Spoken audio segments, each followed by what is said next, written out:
আলহামদুলিল্লাহ।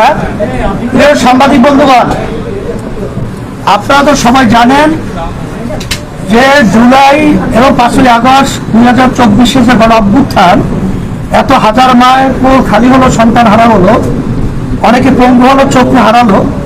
আমাদের একটা আশা আকাঙ্ক্ষা নিয়েই কিন্তু আমরা মাঠে ছিলাম। সেখানে আমাদের মৌলিক বর্তমানে যে অন্তর্বর্তীকালীন সরকার রয়েছে, তাদেরও মূল দায়িত্ব কর্তব্য প্রধান উপদেষ্টা বলেছেন যে এখানে মৌলিক সংস্কার হবে, এরপরে দৃশ্যমান বিচার হবে, তারপরে জাতীয় নির্বাচন হবে। এইটা করতে গিয়ে ঐক্যবদ্ধ কমিশন তৈরি হয়, সেখানে সব দল ওখানে আলোচনা মাসব্যাপী করে, সেই মাসব্যাপী করার পরে একটা জুলাই সনদ তৈরি হয়েছে। এখন আমরা যে নির্বাচনটা করতে যাচ্ছি ফেব্রুয়ারিতে, এটাও কিন্তু আইনি বৈধতা পাবে, কিন্তু জুলাই সনদের উপরে আইনি ভিত্তির উপরেই ভিত্তি করে। সেখানে জুলাই সনদটা যদি আইনি ভিত্তি না পায়, সেখানে নির্বাচনও কিন্তু বৈধতা থাকবে না, এবং অন্যান্য সরকারও কিন্তু বৈধতা থাকবে না। আর আমাদের তো আপনারা জানেন, বর্তমান যদি সংবিধান এটা বহাল থাকে, তাহলে নিয়ম অনুযায়ী 29 সাল পর্যন্ত তো আওয়ামী লীগ এখন পর্যন্ত ক্ষমতায়। এখানে আমাদের মূল গুরুত্বপূর্ণ বিষয় হলো জুলাই সনদের আইনি ভিত্তি পাওয়া। তা সেখানে যদি ঐক্যবদ্ধ কমিশন, সেখানে জুলাই সনদের আইনি ভিত্তির ব্যাপারে আমরা ঐক্যমত পোষণ করেছি, বিএনপি সহ সবাই, যে গণভোটের মাধ্যমে এটা আইনি ভিত্তি দেওয়া। সেখানে সময়কাল নিয়ে সেখানে বিমত তৈরি হয়েছে। আমরা চাইতেছি এটা গুরুত্ব আলাদা হওয়া উচিত। এই জন্য আগে যদি গণভোট হয়, আইনি ভিত্তি হয়, তারপর জাতীয় নির্বাচন তার ভিত্তিতে হয়, তাহলে সেখানে কোনো প্রশ্ন থাকে না।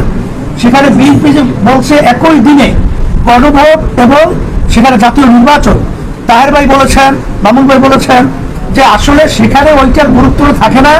তখন কিন্তু এখানে জুলাই সনদ ভিত্তি পাওয়ার জন্য যে হানা ভোটের ব্যাপারটা সংখ্যা যদি পরিমাণ কম হয়, তখন কিন্তু আবার একটা প্রশ্ন উঠতে পারে যে এখানে জুলাই সনদের ব্যাপারে যেমন উল্লেখযোগ্য কোনো ভোট না আসায় আমরা এটা কোনো গুরুত্ব দিব না। এই ধরনের সংখ্যা কিন্তু আমাদের রয়েছে। এখানে এনসিপি সহ অন্যান্য আদার যে দল রয়েছে, আমরা সবাই তো জুলাই সনদে, বিএনপি সহ আমরা সবাই তো মাঠে ছিলাম যে আমাদের দেশ সুন্দর করার ব্যাপারে। তারা কেন এই ব্যাপারটাকে গরিবসু করছে, এটা কিন্তু আমাদের বুঝে আসেও না, এটা আমাদের বুঝে ধরেও না। এখন তারা কি কোথা থেকে এই চিন্তার মাধ্যমে এটা বলছে, এটা আমরা বুঝছি না। এখানে খরচের কথা বলছে, এবং এরকম নজির কোনো তামাম দুনিয়ার মধ্যেও নাই যে একই দিনে কোনো একটা, কারণ আগে বাংলাদেশে তো আমাদের গণভোট হয়েছে, সেখানে কি জাতীয় নির্বাচনের সাথে একত্রিত হয়ে কোনো গণভোট হয়েছে, ইতিহাস তো নাই। এখন আপনারা যে বলছেন যে আপনাদের রাজনৈতিক দলের ভিতরে অনৈক্যের কারণে জাতি হতাশ এবং সবাই হতাশ, বাস্তবতা তো তাই। আসলে আমরা এটা চাইছিলাম না। আমরা যারা নাকি জুলাই এবং আগস্টের গণ অভ্যুত্থানে যারা আমরা মাঠে ছিলাম, আমরা সবাই একত্রিত হয়ে আজকে ধন্যবাদ জানাই আমরা যে আজকে যে অন্তর্বর্তীকালীন সরকারের প্রধান যে বক্তব্য রেখেছেন, তিনি যে বলেছেন যে আপনার রাজনৈতিক দলরা বসে 1 সপ্তাহের মধ্যে আপনার সিদ্ধান্ত নেবেন। আমি বিএনপি সহ সমস্ত রাজনৈতিক দলকে, বিশেষ করে জুলাই অভ্যুত্থানে যারা আমরা মাঠে ছিলাম, আমরা সবাই একত্রিত হয়ে বসবো। এটা আমি সকলকে আহ্বান জানাচ্ছি। আমরা একত্রিত বসে এই সমস্যাকে সমাধান করার জন্য আমি এটা সকলকে আমি উদাত্ত আহ্বান জানাচ্ছি, দেশের সুন্দর এবং জনগণের কল্যাণের জন্য।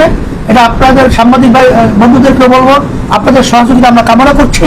কিন্তু আমরা এই রক্ত এবং এই মায়ের কোল হারা সন্তানগুলো এবং চক্ষু হারানো, পঙ্গু হওয়া, এইটা আমরা বৃথা হতে দেব না। এবং জুলাই সনদকে আমাদের আইনি ভিত্তি, এটা আমাদের নিশ্চিত হতে হবে। তারপরে আমাদের নির্বাচন বলে যাই বলে, এটা আমাদের জন্য কোনো ফ্যাক্ট না। আলহামদুলিল্লাহ, আপনাদের সকলকে ধন্যবাদ।